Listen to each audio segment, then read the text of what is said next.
If you're a Jujutsu Kaisen fan, you know the feeling. That specific blend of horror, hype, and what the hell am I even looking at that Gege perfected. The insane power system, the characters who are equal parts tragic and unhinged, the body horror. It feels like it all came out of nowhere and took over the world. But what if I told you the blueprint for all of it was hiding in plain sight? Years before Jujutsu Kaisen took over the world, before Yuji ever swallowed a cursed finger, before Gojo became everyone's favorite I'd win meme, Gege wrote a story about a man who believed he could bring peace to the world by killing people. It's called Number 9, and it might be the strangest, most fascinating what if buried in Shonen Jump's archives. It's not a prequel, it's not even a prototype for Jujutsu Kaisen, but when you read it, it's like watching Gege rehearse. It's got the same eerie tone, the same sense of the world behind the world, and even some powers that feel suspiciously familiar, like Gojo's Limitless, but through the mind of a hitman with a god complex. It's like a sandbox where we can see a master artist playing with the core concepts that would later define his masterpiece. So today we're going on an archaeological dig. But before we do that, we got one final twist. Number 9 wasn't just one story. It existed as two different one-shots, both released in 2015, both completely different takes on the same idea. One plays like a supernatural mystery about a lonely child and a smiling killer with the moral code. The other, a chaotic Yakuza-style action story about corruption and invisible monsters. Two stories, one creator, and some interesting early Jujutsu Kaisen DNA. So, in this video, I'm going to break down both versions of Number 9, their worlds, their powers, and how these early experiments laid the groundwork for Jujutsu Kaisen, the world of Number 9. So, let's set the stage. It's 2015, Shonen Jump next drops a one-shot by a then unknown Gege. It's called Number 9, and its core premise is one of the coolest, most how has this not been a big anime yet ideas I've ever heard. The world as we know it has a backside, a back to our fronts, life and death, create and destroy. Everything has two sides, and on the back of humanity, there exists something called Eri. Now, Eri are these entities, companions, manifestations. It's a bit vague. Most people can't see them. Their Eri are just formless blobs, but a select few, our main characters for example, can see them. And for those people, their Eri awakens into a unique form and grants them a power, almost always based on scientific or numerical concept. And in the center of all this is Hiromasa 9 Tsukumo, a man with the ability to summon mysterious boxes that defy physics. So, does any of that sound familiar? A hidden world of supernatural threats only a few can see, fought by specialists with bizarre, personalized powers? Yeah, this is the primordial ooze from which Jujutsu Kaisen would eventually crawl out of. The Eri are the stand-in for cursed spirits, and the unique Eri abilities are the direct ancestors of curse techniques. And what about 9's name? If you're familiar with Jujutsu Kaisen, that name might already sound suspicious, because in Jujutsu Kaisen, we already have a Tsukumo. We have Yuki Tsukumo. It's probably no coincidence. But yeah, let's start from the beginning with the first version of 9, where Gege introduced this world's interesting concept through the eyes of a little girl and a man who claims to fight for peace. Version 1, the Hitman and the Orphan. This version is, in my opinion, the one that feels most like a classic Gege story. It's dark, it's personal, and it introduces us to the best version of 9. It starts not with a fight, but with a lonely little girl talking to someone no one else can see. Her name is Nai, and she's that kid in kindergarten, the one all the other kids thinks is creepy because she's always talking to herself. But she's not talking to herself. She's talking to her Eri, which looks like if Mike Wazowski from Monster Inc. and a frog had a baby. It's adorable in a deeply unsettling way. The only person who doesn't think Nai is strange is her grandfather, her last living relative. He can't see the Eri, but he loves her anyways. He gives her the best advice you can give a weird kid. Live how you want to, as long as you're not lonely. Cut to the next day, Nai's locked herself in her classroom, trashing the place, screaming about invisible monsters. The teacher can't get near her. This is where we meet the rest of the cast. Yakuza, the straight-laced business-like handler of our main man, 9.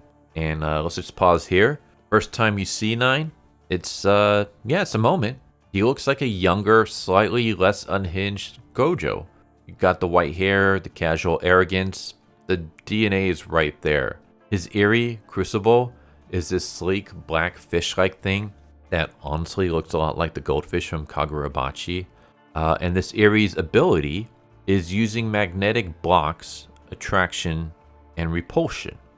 Sound familiar?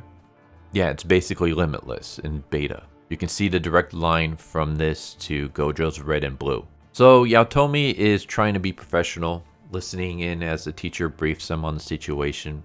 9's only living relative was her grandpa, and he just recently died in an accident. And what is 9 doing during all this? He's asking the other kindergartners if they want to play kickball. So this dynamic is pure Jujutsu Kaisen.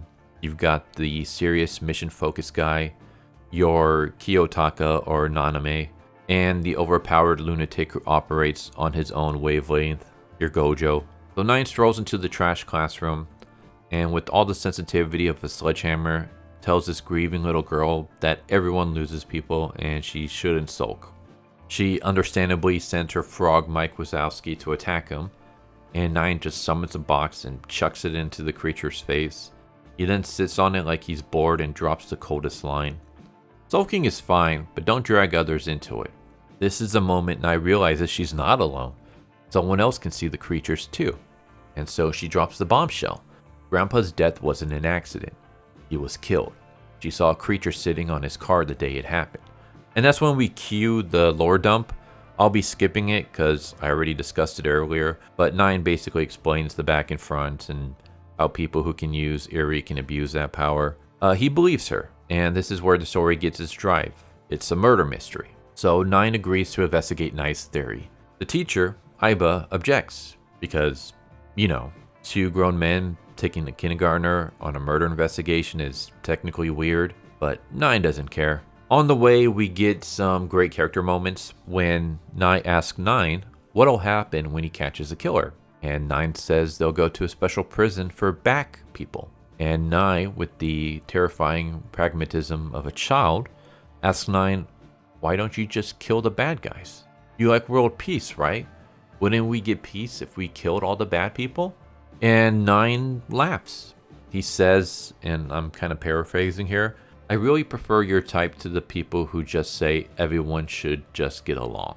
So yeah, it's that cynical, realistic edge that makes Jujutsu Kaisen so compelling.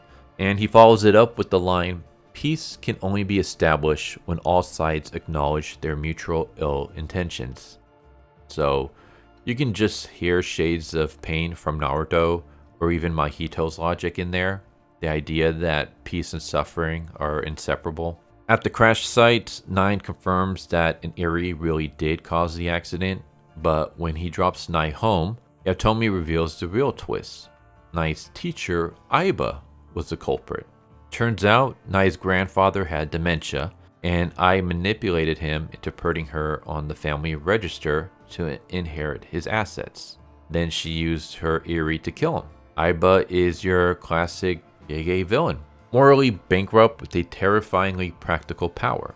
Her Eri, Brara, has the ability of data compression.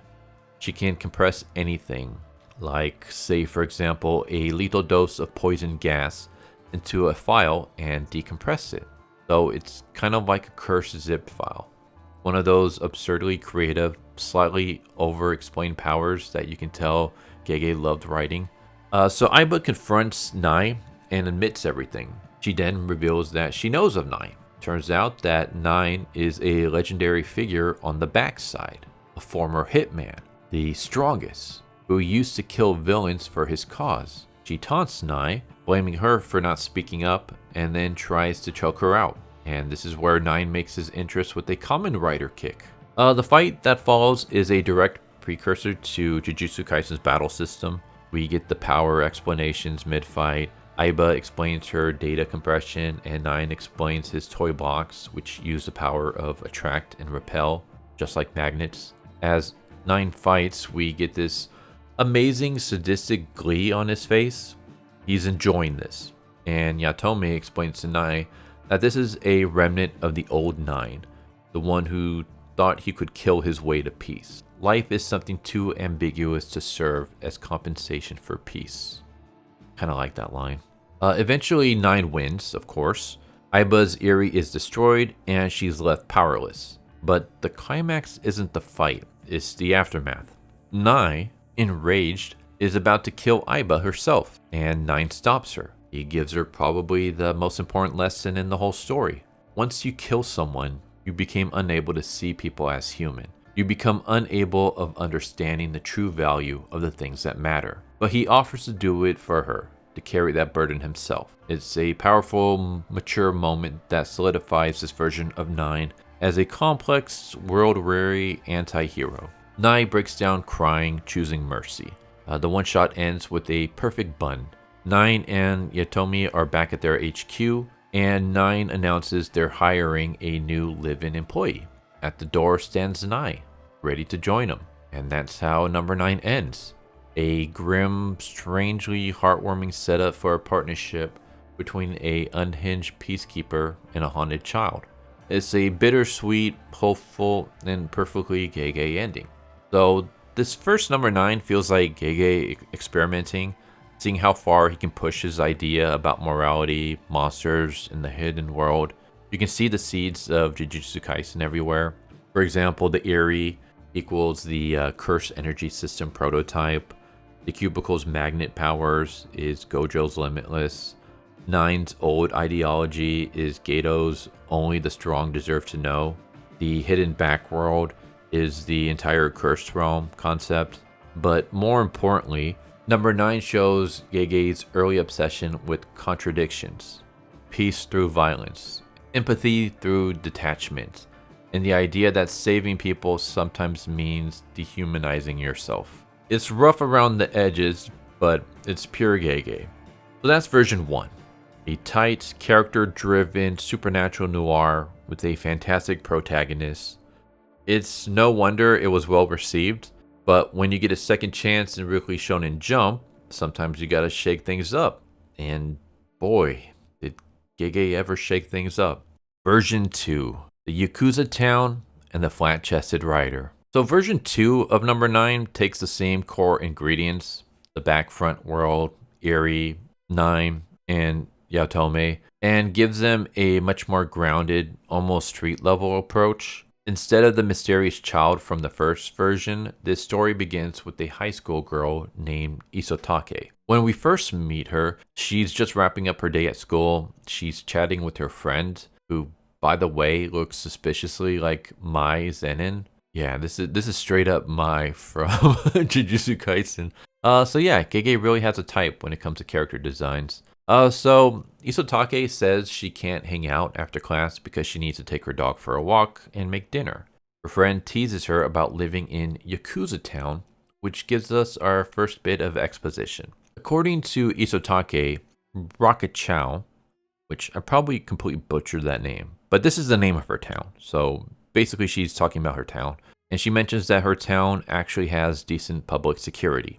It's lively, even peaceful. But because of a few strange incidents and unsolved cases, the area has earned the nickname Yakuza Town. Despite living there her whole life, though, she's never actually seen a Yakuza.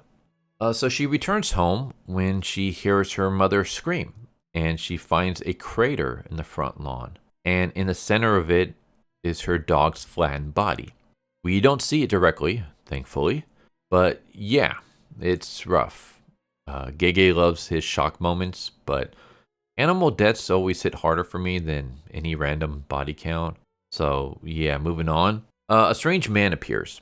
He's wearing a fur hoodie, smoke trailing from his hand, and he tells him flatly, "This was your warning, sell the house."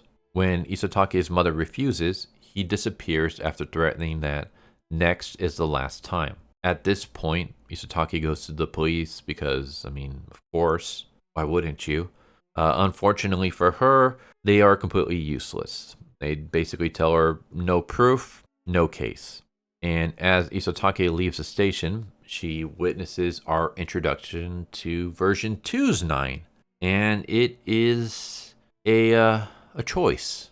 Where the earlier version felt calm, almost detached, this 9 is a loudmouth. He's childish, confrontational, and kind of a jerk. So a thug bumps into him, and 9 goes absolutely ballistic because the guy's cigarette smoke got on him. When I say ballistic, I mean he goes off. He yells, "Who's nuts, you freaking octopus? Don't smoke in crowded places. Are you a 3-year-old child? Such a big-ass 3-year-old." So yeah, this 9 is not the cool, collected hitman. He's a chaotic, emotional walking tantrum. It's a personality that feels more like early Yuji, just without his charm. So the thug name drops a local Yakuza clan, and 9 goes from clown to menace, gets this mojito, askew, sadistic grin, summons his Eri, and drops a box on the guy's head, and announces to the whole street, the one who controls this turf is me. So yeah, he's forming his own Yakuza family. From here, the story starts to resemble the structure of Jujutsu Kaisen. 9 recruits Isotake into his group because she can see Eri. Basically the same logic behind recruiting people who can see curses. She's now in the back of society, the hidden world behind the normal one. We get the same lore dump, but the tone is completely different. This isn't a personal vendetta, it's a turf war. 9's goal is to protect the Order of the Back, which he bizarrely thinks is best done by becoming a Yakuza boss. Yeah, this is where the version kind of loses me a bit. The logic is shaky. It'd be like writing a story where a kid wants to grow up to be a mafia don to stop organized crime. The cognitive dissonance is strong with this one. So we also meet Yatome, a supporting character who's clearly the prototype for someone like Naname. He's practical, grounded, a little fed up with 9's antics. He explains that Rakkachou, I'm just going to call it Yakuza Town, because Rakkachou, I'm totally butchering that pronunciation, I'm guessing. But he's explaining that the town that Isotake lives in, the criminal world, the back, operates under its own chaotic rules, separate from the law-abiding front. So that whole front versus back of society concept kind of feels like a dry run for Jujutsu Kaisen's Jujutsu world versus the normal world divide.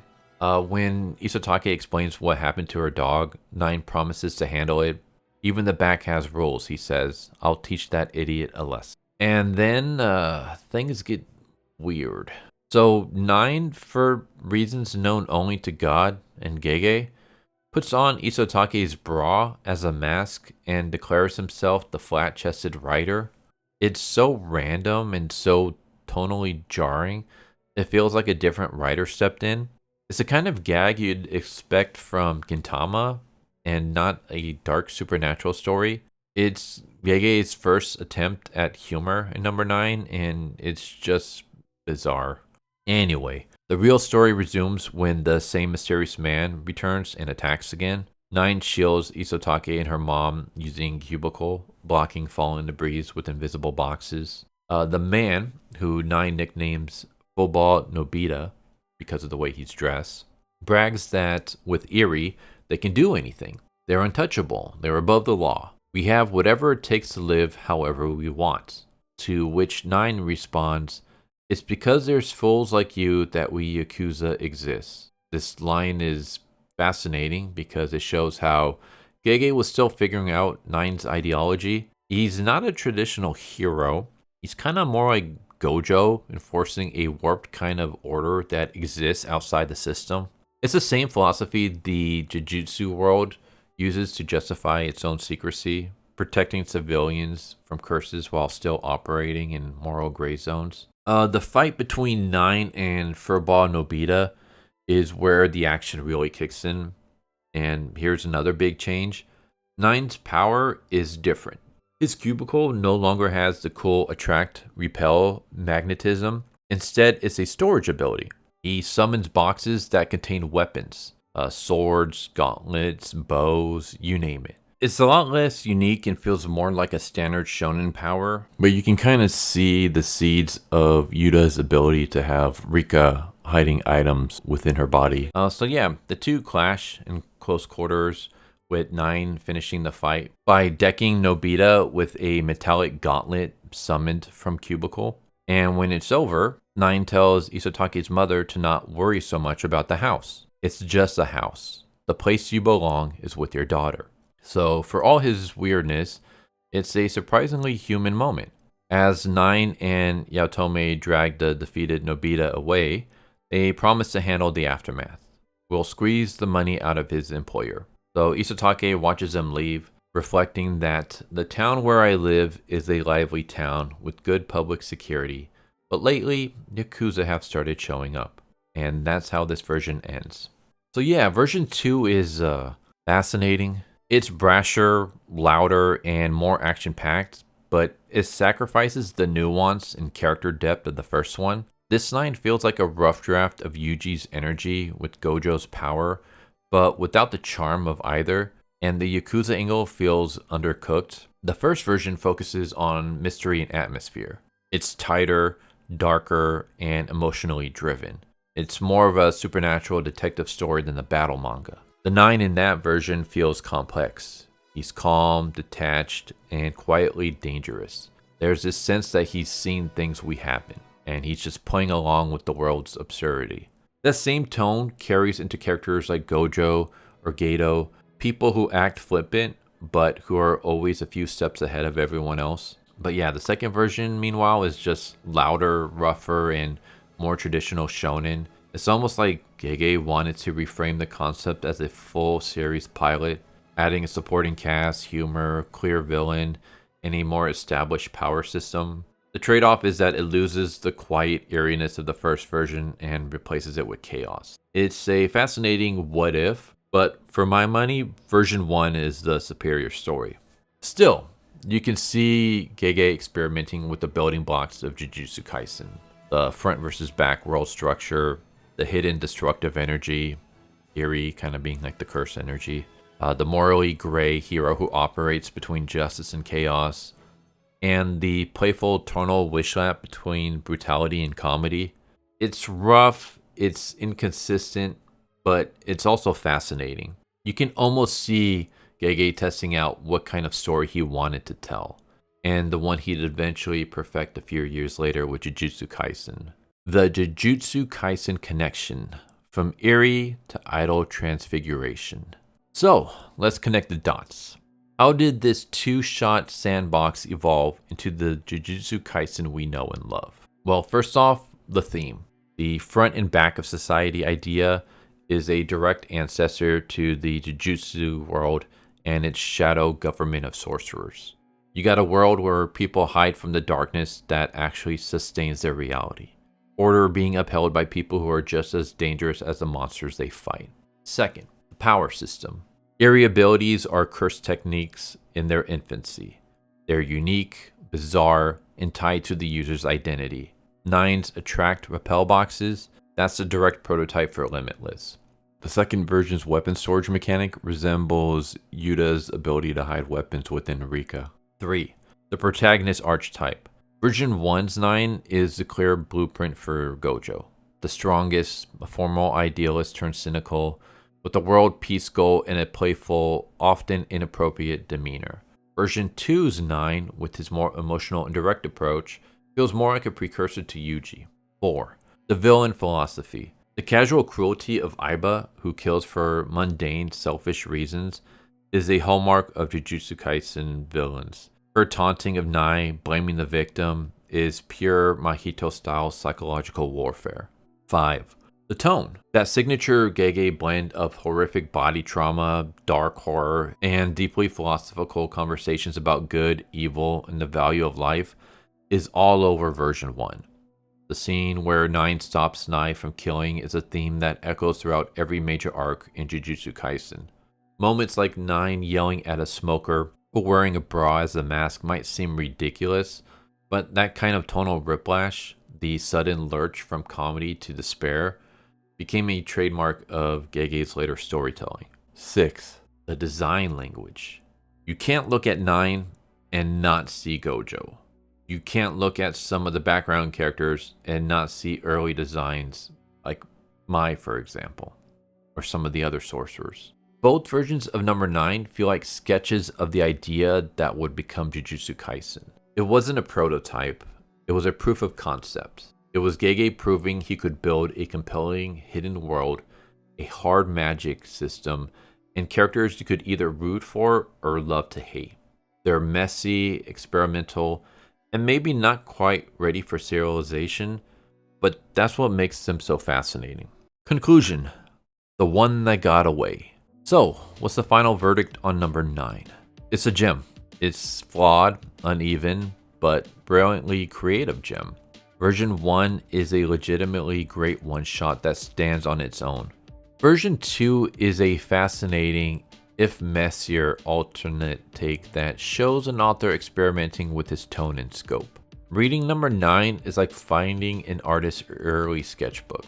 The lines are rougher, the ideas aren't all fully formed, but the raw talent is undeniable. You can see the moments where Gege's pen first sketched out the concepts that would become Gojo, first techniques, and the entire moral landscape of Jujutsu Kaisen. It makes you wonder what could have been. With a bit more polish and a serialization chance, could number 9 have been its own classic? We'll never know, but it did give us something arguably more valuable, the foundation for one of the biggest shonen series of a generation. It's more than a piece of trivia, the vital piece of anime history. And honestly, if Gege ever wants to take a break from psychologically destroying us with the Jujutsu Kaisen sequel, I wouldn't say no to a return trip to the back of the world. It might not be Gege's best work, but it's the one that shows you how he got there. It's a glimpse into the laboratory before the final formula clicked. And when you look at it that way, it's honestly kind of amazing how much of Jujutsu Kaisen was already hidden inside these pages, just waiting to evolve. But that's just what I think. I want to know what you think. Could number 9 have been as big as Jujutsu Kaisen? Which version of 9 did you prefer? And am I looking too deep into this, or do you see the connections as well? Let me know your thoughts in the comments down below, but I hope you enjoyed this deep dive, and I hope to see you next time. Take care. Later. Thank you for watching my video. I hope you enjoyed it. If you didn't, I still want to thank you for watching it this far, and I hope the next one is more to your liking. With that said, thank you once again, and I hope you guys and gals have a good one. Later.